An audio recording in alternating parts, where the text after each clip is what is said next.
السلام علیکم پیارے دوستو، وہ کون تھا ایپیسوڈ 10۔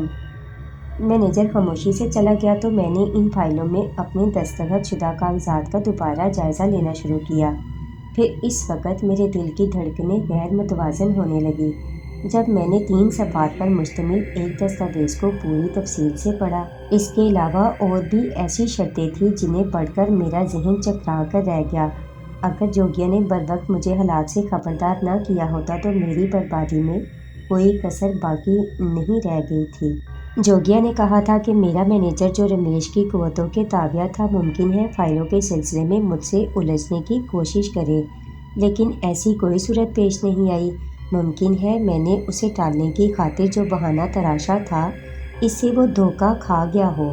یہ بھی ہو سکتا تھا کہ خود رمیش نے بھی میرے گھر کی 4 دیواری کے اندر کسی قسم کا دنگا فساد مناسب نہ سمجھا ہو۔ جوگیا نے میری رہائش گاہ کے اطراف میں کوئی ایسا حصار باندھ دیا تھا جہاں کوئی ماورائی قوت اپنا اثر نہیں جما سکتی تھی۔ جوگیا کے بیان کے مطابق رمیش بھی اس حقیقت کو تاڑ چکا تھا کہ کوئی نادیدہ ہستی میرے اور اس کے درمیان حائل ہو رہی ہے۔ ایسی صورت میں عین ممکن تھا کہ اس نے کوئی اور گہری چال چلنے کی ٹھانی ہو اور مجھ سے الجھے بغیر خاموشی سے چلا گیا ہو۔ اس کے علاوہ بھی سینکڑوں امکانات تھے۔ میں نے بہت غور و فکر کے بعد اس معاہدے کو پھاڑ کر نظر آتش کر دیا، باقی فائلوں کو احتیاط سے الماری میں رکھا، پھر فیملی لاؤنج میں جا کر بیٹھ گیا جہاں میری ماں فون پر کسی ہم عمر خاتون سے گفتگو میں مصروف تھیں۔ اسی رات میں حیرانیوں میں ایک نئے باب کا اضافہ ہوا۔ ماں کے سو جانے کے بعد میں اپنی خوابگاہ میں آ گیا۔ جوگیا نے کہا تھا کہ وہ رات مجھے شاید مینو کے ساتھ گزارنی پڑے۔ اس کا مقصد نہیں بتایا تھا۔ ساحل پر رمیش سے روبرو بات کرنے کے بعد میرے ذہن میں یہ خیال ابھرا تھا کہ میں نے جوگیا کے کہنے پر رمیش سے ٹکرانے میں جلد بازی کا فیصلہ کیا تھا، لیکن اس کے بعد یکے بعد دیگرے جو واقعات رونما ہوئے انہوں نے میرے اندیشوں کی نفی کر دی۔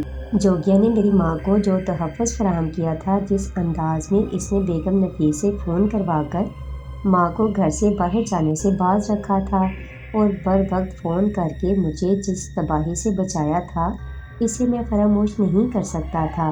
اگر میرا مینیجر جو رمیش کی کالی قوتوں کے زیر اثر تھا فائلیں سمیٹ کر چلا گیا ہوتا تو 10-11 کروڑ کی رقم بھی ڈوب جاتی اور میں رمیش کے بچھائے ہوئے جال میں بری طرح پھنس گیا ہوتا۔ میں نے بہت غور و فکر کے بعد طے کر لیا تھا کہ جوگیا کے کہنے پر عمل کروں گا۔ اس نے بھی کھلے لفظوں میں مجھے یہ باور کرانے کی کوشش کی تھی کہ اب اس کی باتوں پر چلنے کے سوا میرے پاس کوئی دوسرا راستہ بھی نہیں تھا۔ کار حادثے میں بھی جوگیا نے میری جان بچائی تھی۔ فاقرہ سے شادی کے مسئلے میں بھی اگر اس نے میرے دفتر میں آ کر شادی ملتوی کرنے کی بات نہ کی ہوتی تو شاید فاقرہ بھی میرے ڈرائیور کی طرح کسی ناگہانی حادثے کا شکار ہو چکی ہوتی۔ جوگیا میری پشت پناہی کیوں کر رہا تھا؟ وہ کون تھا؟ کس قبیلے سے تعلق رکھتا تھا؟ رمیش کے ساتھ اس کی کیا دشمنی تھی؟ اب ان باتوں پر غور کرنے کا وقت گزر چکا تھا۔ میں اپنی ذاتی حیثیت میں کسی طاغوتی قوت سے ٹکرانے کی پوزیشن میں نہیں تھا۔ مجھے کسی نہ کسی سہارے کی ضرورت تھی جو میری مدد کر سکتا۔ میں اپنی خوابگاہ میں بستر پر نیم دراز روپ نگر سے شروع ہونے والی کہانی کے روز و شب کے دانے دانے شمار کر رہا تھا جب فون کی گھنٹی نے میرے خیالات کے تسلسل کا شیرازہ منتشر کر دیا۔ میں نے سائڈ ٹیبل پر رکھے ہوئے فون کا ریسیور اٹھا کر کان سے لگا لیا۔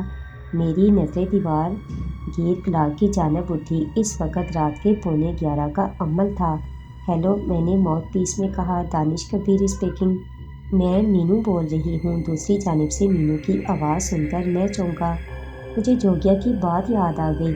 اس نے کہا تھا کہ شاید وہ رات مجھے مینو کے ساتھ گزارنی پڑے۔ کوئی سبب نہیں بتایا تھا مگر بڑی سنجیدگی سے یہ مشورہ دیا تھا کہ مینو مجھے جہاں بھی لے جائے میں اس کے ساتھ جانے سے گریز نہ کروں۔ خاص طور سے مجھے اپنی آنکھیں کھلی رکھنے کی ہدایت کی گئی تھی۔ یہ احساس بھی دلایا گیا تھا کہ میری ایک چھوٹی سی غلطی بھی کسی بڑی تباہی کا پیش خیمہ ثابت ہو سکتی ہے۔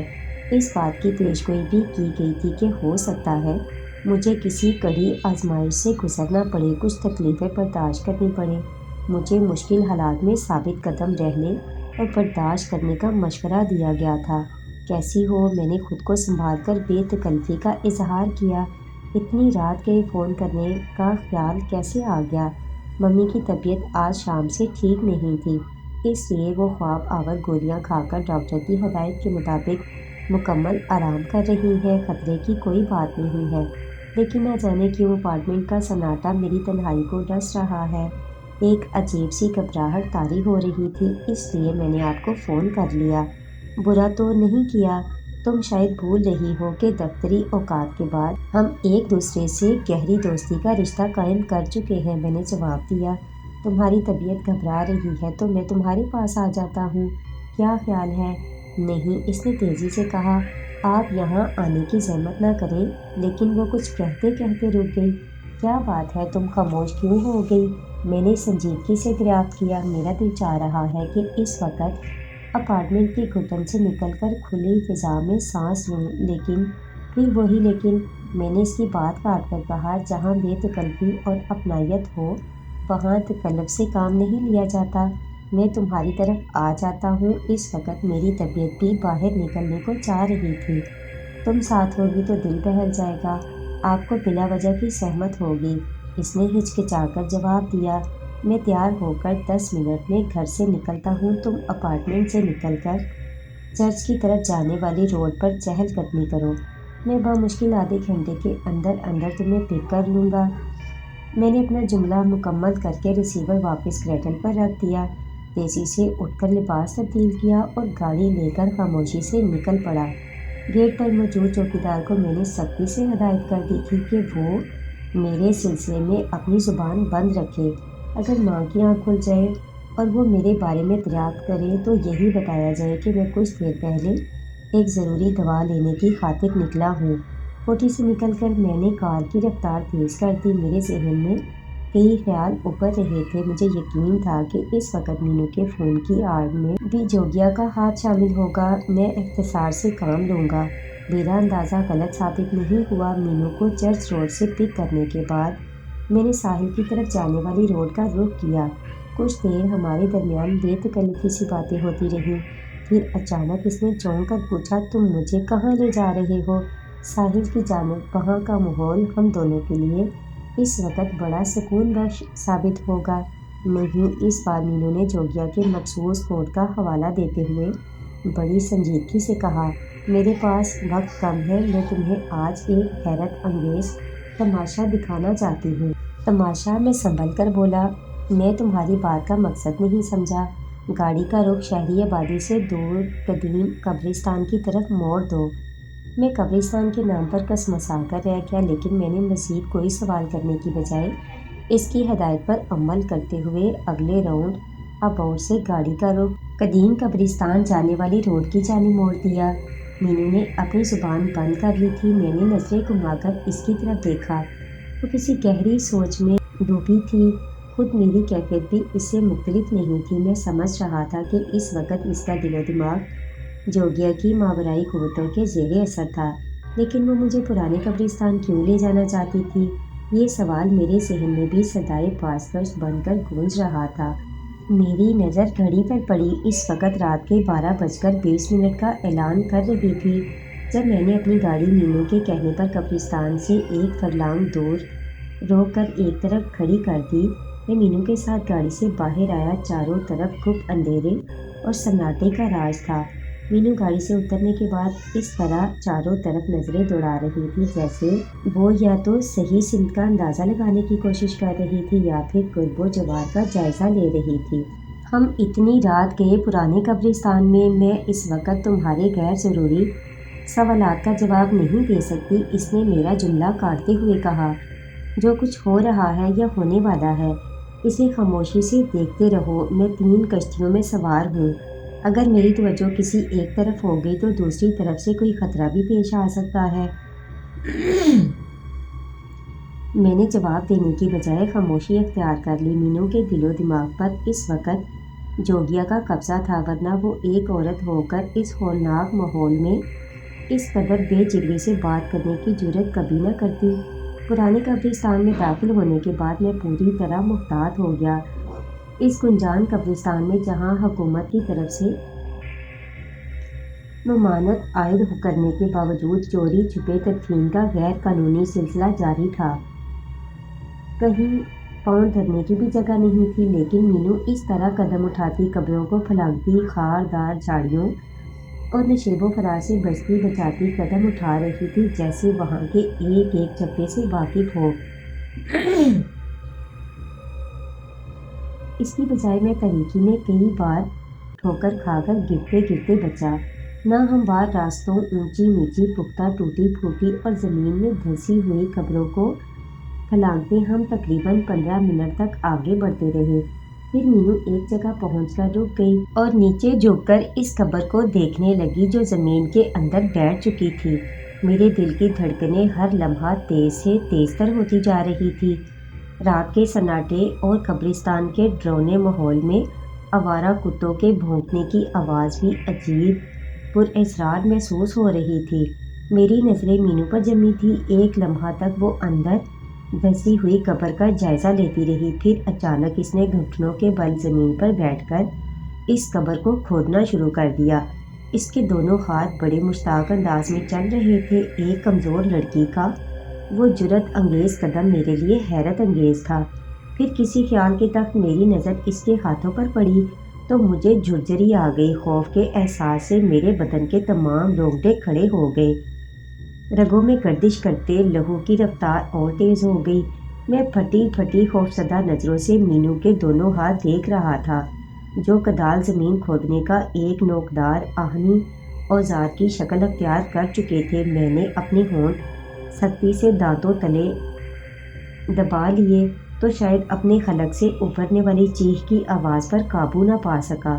میں خوفزدہ نظروں سے سب کچھ دیکھتا رہا۔ مینو نے کسی ماہر گورکھن کی طرح قبر کی مٹی دائیں بائیں پھینک کر اندر سے 3 فٹ لمبا ہڈیوں کا ایک پنجر باہر نکال لیا۔ پھر اسے زمین پر اپنے سامنے رکھ کر تحکمانہ لہجے میں بولی، اب آخری فیصلے کا سمے قریب آ رہا ہے۔ میں تجھے جنم دینے والے کی سوگند دیتی ہوں کہ اپنی ہڈیوں کی شکل بدل کر اپنے اصلی روپ میں سامنے آ جا۔ میں پھٹی پھٹی نظروں سے ہڈیوں کے اس سال خوردہ پنجر کو دیکھ رہا تھا جس پر دھول جمی ہوئی تھی۔ مینو اپنا جملہ بار بار دہرا رہی تھی۔ اچانک موسم کا انداز بھی بھیانک ہو گیا۔ آسمان پر بجلی کڑکنے لگی، بادل گرجنے کی خوفناک آوازوں کا شور شروع ہو گیا۔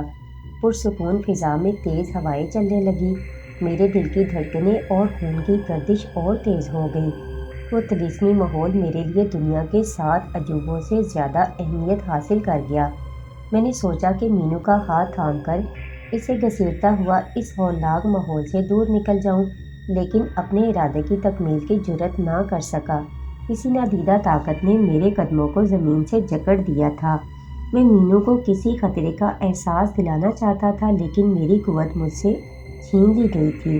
میں کسی بے جان مجسمے کی طرح اپنی جگہ ساکت کھڑا سب کچھ دیکھتا رہا۔ مینو بار بار اپنے ایک ہی جملے کو دہرا رہی تھی۔ پھر اچانک پورا ماحول بجلی کی کڑک سے گونج اٹھا۔ میری آنکھیں کھلی کی کھلی رہ گئیں۔ میں جو منظر دیکھ رہا تھا وہ ناقابل یقین تھا۔ ہڈیوں کے پنجر کی جگہ اب مجھے ایک معصوم، خوبصورت اور صحت مند بچہ جیتا جاگتا نظر آ رہا تھا، جس کی ایک آنکھ غائب تھی۔ میرے ذہن میں وہ پراسرار پیپر ابھر آیا جس کے اندر میں نے کسی بچے کی آنکھوں کو حرکت کرتے دیکھا تھا۔ اس کی کرب میں ڈوبی آواز بھی سنی تھی۔ مجھے یوں لگا جیسے میں کوئی بھیانک خواب دیکھ رہا ہوں۔ میرا سارا جسم پسینے میں شرابور ہو رہا تھا، میرا وجود لڑکھڑا رہا تھا، لیکن میری نظریں اسی معصوم اور بھولے بھالے بچے پر جمی ہوئی تھی۔ بالک میرے کانوں میں مینو کی سرسراتی ہوئی مدھم آواز گونجی۔ وہ بچے سے مخاطب تھی، اب تیرے ساتھ کوئی پلید شکتی، کوئی انیائی ظلم و ستم نہیں کر سکتی۔ میں تیری مدد کروں گی۔ تو اب اپنی زبان سے سب کچھ اگل دے۔ وہ کون پاپی تھا جس نے تیری ماں کی آتما کو گھائل کیا تھا؟ مجھے پریشان مت کرو۔ بچے کی وہی کربناک آواز میرے کانوں میں سنائی دی، جو پراسرار پیپر سے کوئی نہ کوئی تعلق ضرور رکھتی تھی۔ میری آتما کو شانت رہنے دو۔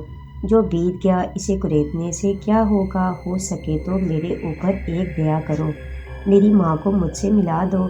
بچے کی ایک آنکھ کی جگہ خلا تھا، دوسری آنکھ سے آنسوؤں کی شبنمی قطرے ابل رہے تھے۔ میں سرتاپا لرز اٹھا۔ جس پاپی نے تیرے اوپر ظلم کیا ہے اس کا نام اگل دے بالغ، مینو نے ٹھوس لہجے میں کہا۔ میں تجھے وچن دیتی ہوں کہ میری شکتی تیرے ساتھ نیائے کرے گی۔ میں اس اپرادھی کو نشٹ کر دوں گی اور تجھے تیری ماں سے بھی ملوا دوں گی۔ اپنی زبان پر پڑے تالے توڑ دے۔ یہ سمے بھی بیت گیا تو میں بھی بے بس ہو جاؤں گی۔ میری ماں کہاں ہے؟ بچے نے بڑی حسرت سے کپ کپاتی آواز میں سوال کیا۔ وہ ابھی زندہ ہے، تیری جدائی کے غم میں نڈھال ہے۔ کیا تم مجھے میری ماں سے ملوا سکتی ہو؟ ہاں، پرنتو کیول اس شرط پر کہ تم مجھے اس اپرادھی کا نام بتا دو۔ مینو نے بڑی عاجزی سے اصرار کیا۔ نہیں نہیں، بچے نے اچانک بے حد خوفزدہ لہجے میں کہا، وہ مہان شکتی کا مالک ہے۔ اگر میں نے تمہیں اس کا نام بتا دیا تو وہ میری دوسری آنکھ بھی نکال لے گا۔ دوسری آنکھ بھی چلی گئی تو پھر میں اپنی ماں کے درشن کیسے کروں گا؟ تم چلی جاؤ، میری آتما کو اور دکھ نہ دو۔ کیا اس اپرادھی کا نام رمیش ہے؟ مینو نے سرد آواز میں دریافت کیا۔ نہیں، مجھے کچھ نہیں معلوم، بچے نے بدستور سہمے ہوئے انداز میں جواب دیا۔ میں واپس جا رہا ہوں۔ اپنی ماں کے درشن نہیں کرو گے؟ مینو نے اسے لالچ دی۔ وہ تمہارے مرنے کے بعد بھی آج تک تمہاری راہ تکتی رہتی ہے۔ تم چلے گئے تو وہ نراش ہو جائے گی۔ بچے کے چہرے پر ششو پن کی کیفیتیں ابھر رہی تھیں۔ پھر وہ شاید کچھ کہنا چاہتا تھا کہ اچانک بجلی بڑی شدت سے کڑکی۔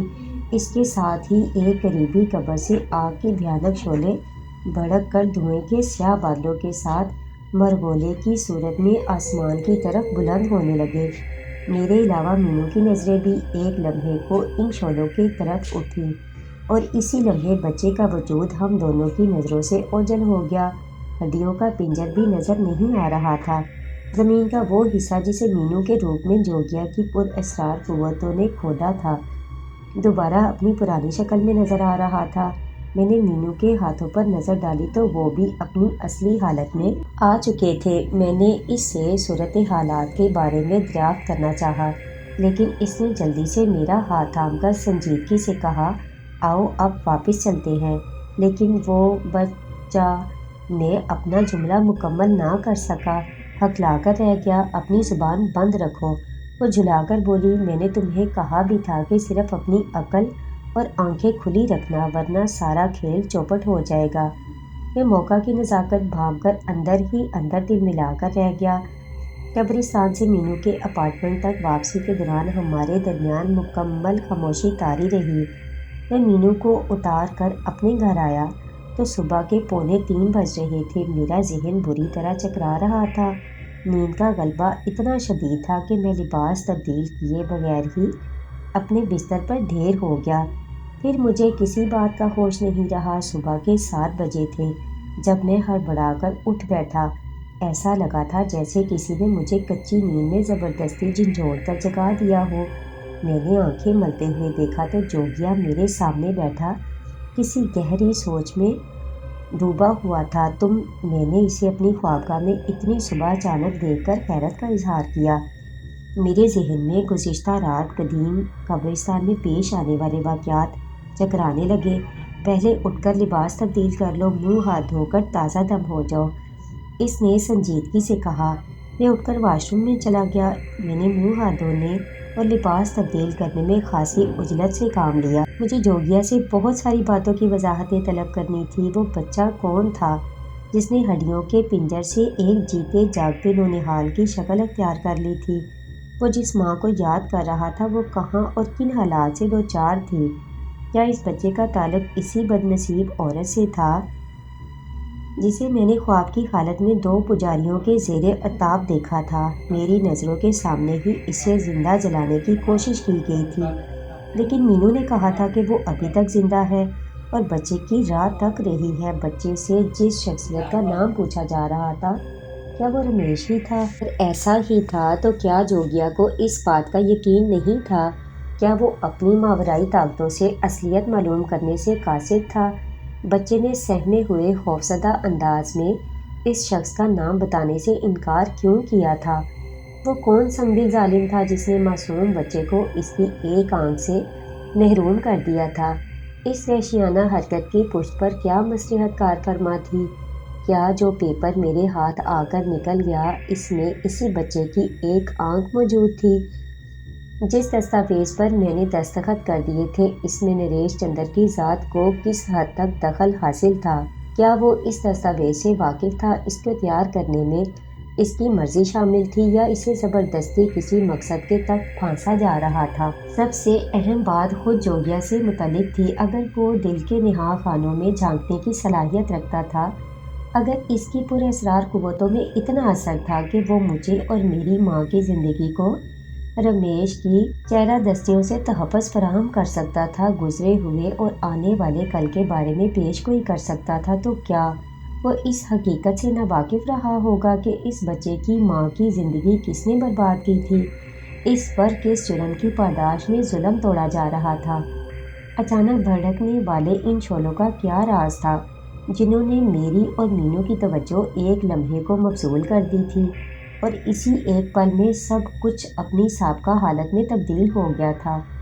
اگر گزشتہ رات مینو کے جسم کو جوگیا ہی کی قوت کنٹرول کر رہی تھی، تو کیا اسے اس بات کا خدشہ پہلے سے لاحق نہیں تھا کہ مخالف قوتیں اس کی راہ میں روڑے اٹکانے کی کوشش ضرور کریں گی؟ اور اگر جوگیا کی قوت مینو کو اپنے اشارہ پر عمل کرنے کی ہدایت نہیں دے رہی تھی تو پھر وہ کس کی قوت تھی؟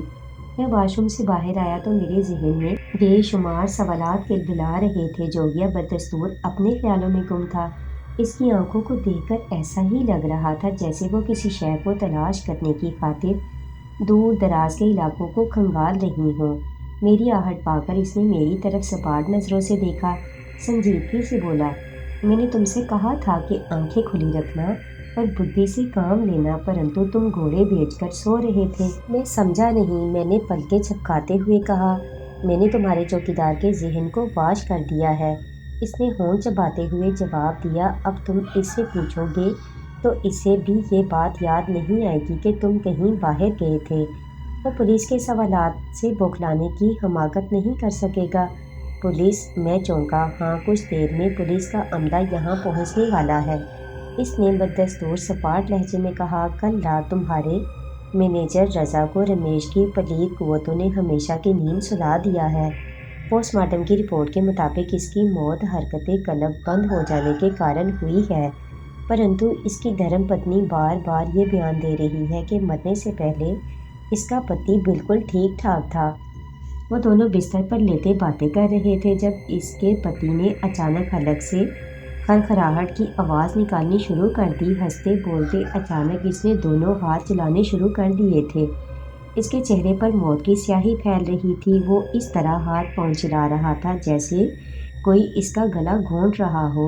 اس کی آنکھیں اپنے حلقوں سے ابلتی محسوس ہو رہی تھی۔ کچھ دیر تک وہ موت سے پنجہ لڑانے کے کارن اچھل کود کرتا رہا، پھر بستر پر گر کر ہمیشہ کے لیے شانت ہو گیا۔ جوگیا نے اپنی بات جاری رکھی، پولیس اب خانہ پوری کی خاطر تمہارا بیان لینے آئے گی۔ بوکھلانا مت، وہی بیان دینا جو سچ ہے۔ مرنے والا تمہارے پاس کچھ ضروری فائلیں دستخط کے لیے چھوڑ گیا تھا۔ فائل کے اندر جو مال مسالہ تھا اسے تم نے جلا کر راکھ کر دیا۔ اب اس کو اپنی بدھی سے نکال دو۔ پولیس کے سامنے ان کاغذات کی بات بھول کر بھی نہ کرنا۔ نریش چندر کا نام بھی تمہاری زبان پر نہ آئے ورنہ گتھی اور الجھ جائے گی۔ میں سمجھ رہا ہوں، لیکن کیا نریش چندر کو میں نے کہا نا کہ ابھی اپنی زبان پر تالے ڈالے رکھو، اس نے خلا میں گھورتے ہوئے کہا۔ سمے کا انتظار کرو۔ کل رات مینو کے دل و دماغ پر کون قابض تھا؟ میں نے پہلو بدل کر دریافت کیا، میں ہی تھا۔ اور قریب کی قبر سے اچانک بھڑکنے والا وہ شعلہ، کیا کھوجنے کے لیے تمہارے من میں کھلبلی ہو رہی ہے؟ جوگیا نے مجھے تیز نظروں سے گھور کر سرسراتے لہجے میں جواب دیا۔ غسل خانے میں منہ پر چھینٹا مارتے سمے تمہارے من میں جو کھدبد ہو رہی تھی وہ میں جانتا ہوں، لیکن ابھی ان باتوں کی تہہ میں ڈبکی مارو گے تو مکڑی کا جالا اور پھیل جائے گا۔ میں تمہارے سارے سوالات کے جوابات دوں گا، پر ابھی نہیں۔ تم نے کہا تھا کہ بچے کی آنکھ والا پراسرار پیپر مجھے واپس کر دو گے۔ میں نے بات بدل کر کہا، جہاں کھویا تھا وہی کھوجنا۔ پرنتو 2 دن بعد، جوگیا نے کچھ توقف کے بعد خود کلامی کے انداز میں کہا، ہو سکتا ہے کہ ڈور کا وہ سرا جو میرے ہتھے نہیں چڑھ رہا